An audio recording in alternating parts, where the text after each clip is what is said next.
시청자 여러분 안녕하십니까? 김신철 변호사입니다. 회생이나 파산 제도는 은행 채무나 카드 대금 외에도 통신요금, 사채, 거래처 물품 대금 채권과 같이 거의 대부분의 채무를 면책시켜 줍니다. 하지만 이 회생과 파산을 통해서도 면책을 받을 수 없는 채무가 몇 가지 있는데요. 가장 문제되는 것이 바로 조세 채무입니다. 채무자 회생 및 파산에 관한 법률은 국세나 지방세 같은 조세 채권은 면책을 받을 수 없다라고 명시하고 있습니다. 다만 소액 세금의 경우에는 우선 변제를 이행하는 조건으로 해결할 수는 있는데요. 조세 채권은 파산이나 회생 채권 중에서도 우선순위 채권으로 분류가 되어 있어서 전액 변제를 이행하는 형태로 해결할 방법이 있기는 합니다. 하지만 이것도 수백만 원 정도의 소액 세금일 경우에나 해결이 가능하고요.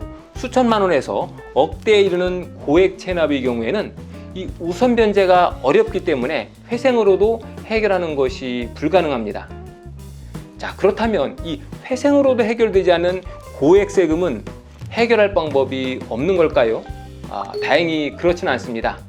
회생으로 해결되지 않는 세금도 해결할 방법이 있습니다. 바로 납부 의무를 소멸시키는 방법인데요. 이 납부 의무의 소멸은 국세기본법 제26조에서 정하고 있는데요. 부과 처분이 취소되거나 또 제척기간이 종료된 때, 그리고 소멸시효가 완성된 때는 납부 의무가 소멸한다라고 규정하고 있습니다. 여기서 징세권의 소멸시효가 중요한데요.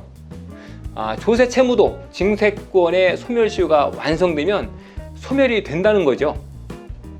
그러면 언제 소멸시효가 완성되냐 하면 소멸시효 기간이 정해져 있는데요. 이 소멸시효 기간은 국세기본법 제27조에서 정하고 있습니다. 27조를 보면요, 금액이 5억 원 이상이면 10년이고 5억 원 미만이면 5년으로 정하고 있습니다. 결국 이 세금도 소멸시효 기간인 5년에서 10년이 경과하면 납부 의무가 소멸된다는 건데요. 문제는 이 조세 채권도 일정한 경우에는 진행되던 시효가 중간에서 중단된다는 겁니다. 국세기본법은 시효 중단 사유로 대표적으로 압류를 정하고 있는데요.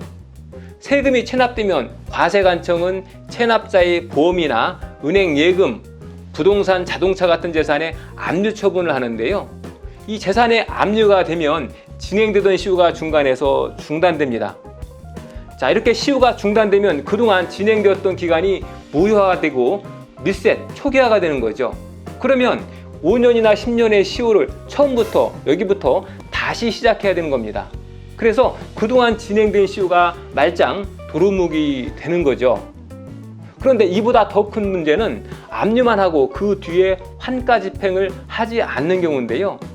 그렇게 되면 압류가 소멸되지 않은 상태로 계속 남아있게 되는 겁니다.